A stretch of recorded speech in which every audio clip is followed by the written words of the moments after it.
Hey you guys, welcome back to Homesteading with SEK. Okay, you guys, what you're looking at is another DIY.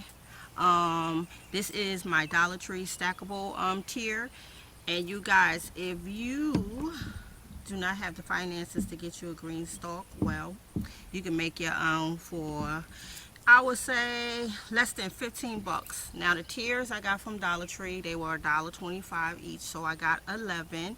So 11 times 3 is 33, so that means I have 33 growing pots. So I decided to try it out, and I actually planted some tiny Tims on the top, some habanero lemon pepper, some chives, firecracker pepper, peppercornsy, New Mix pepper, Trini pepper, Dolly yellow pepper, and the paprika pepper. So, in order to get this to be a successful growing tier, you will need to brace it up with a T-post. And you guys, I used the T-post in the middle. I also used a coaster, a rolling coaster, where I set my tiers on top of it. You'll need a drill, and what you want to do is drill a hole in the middle of your tier. So that means however many you buy, that's how many holes you will have to put into the middle. You will have to use a driver for your T-post or a strong hammer to get it into the ground.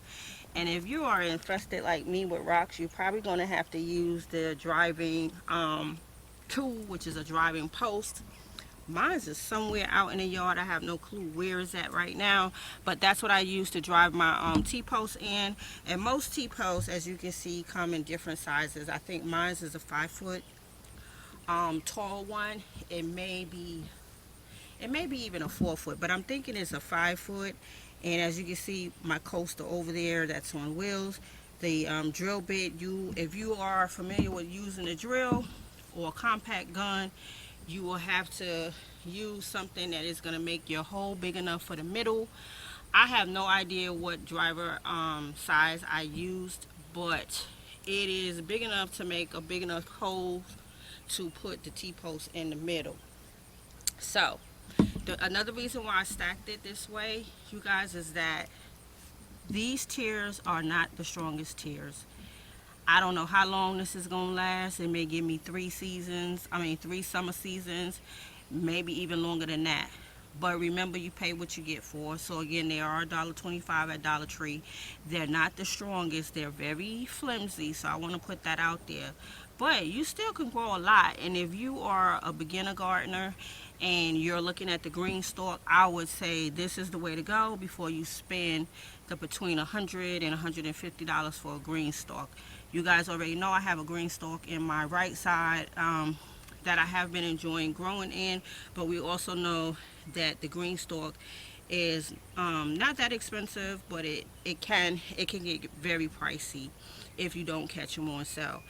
So I'm thinking Mother's Day is the best time to buy the green stalk. Mother's Day and Father's Day, where you can pretty much get them for about $89, no more than $100. But if you don't have those type of finances, I would say Dollar Tree is the way to go. And again, if you're new to growing, I will start off with herbs. So I did start off with tomatoes. These are tiny Tims on the top, and tiny Tims don't get that big, and they usually just give you one round of small little tomatoes. They're great indoor plants as well if you want to grow in your kitchen, so they don't get big. Now, as far as these peppers, I have no idea what these peppers is going to do. And I also have chives in my second row. My third row is the habanero lemon. So what I did was I sowed in each 3 pot the same thing. So my third row, habanero in each one of those 3 pots. Firecracker also have firecracker in all 3 pots. The pepperoni have peppers in all 3 pots, and the Dolly yellow pepper and the New Mix, I just sowed those together. And then my Trini pepper down there, I actually sowed them in 3 pots. And then I forgot what I put in the one after the Trini pepper, I know I put some type of pepper, but I totally forgot. But then I did the paprika. So it's not like I sowed a different type of pepper in each pot. I didn't do that. So I'm going to definitely keep you guys up to date on how well it's due. And again, I don't know how big these pepper plants is going to get, but what I'm probably going to have to do is use the simple tomato stakes and put them on each side to kind of give them some trellis that can hold them if they do get big. But again, I don't know what size these guys is going to get. So if I have to do that, I would just put one probably on my left, right, and in the middle, so that I'll be able to tie on the pepper, the stems of the peppers. But right now the seeds are in there, and they are hopefully germinating, and I've been keeping it watered, so I will definitely bring you guys some more updates on it and let you see how well this is going. So let me show y'all. Right here is my drill, my coaster, and underneath here is my coaster too. You can't see it because my grass need to be cut, but I have a coaster underneath there. And then what I'm going to do is actually put a shade cloth over here, because the deers have definitely been wilding out in my garden. The Bambis have been getting through my fence and gnawing on my vegetation. So I'm going to have to try to figure out something and keep them at bay. And I'm probably going to have to order more shade cloths to cover up my raised beds to keep them from, you know, gnawing on everything, because they definitely getting in, and I'm sure it's the baby ones. So I wanted to bring this DIY to you guys. Again, T-post in the middle. I would not use the regular tomato trellis rod, the ones that look like bamboo sticks. I would not use those metal rods, because they're not going to give you the strength that you would need in order to hold this up. So get your hands on a T-post, use a T-post. Do not use those other rods. And also I wanted to share with Queen Mother Cheryl, Cheryl's food forest, because her green stalk had toppled over. So I wanted to share with her what she could do is actually put a T-post on her left and her right side to brace it from the wind. If you kind of like go in and put one like here, right in here, and one on that side, that will help. But it has to be tight. You have to like drill those in tight so that the tier doesn't move, and that will help with breaking that wind.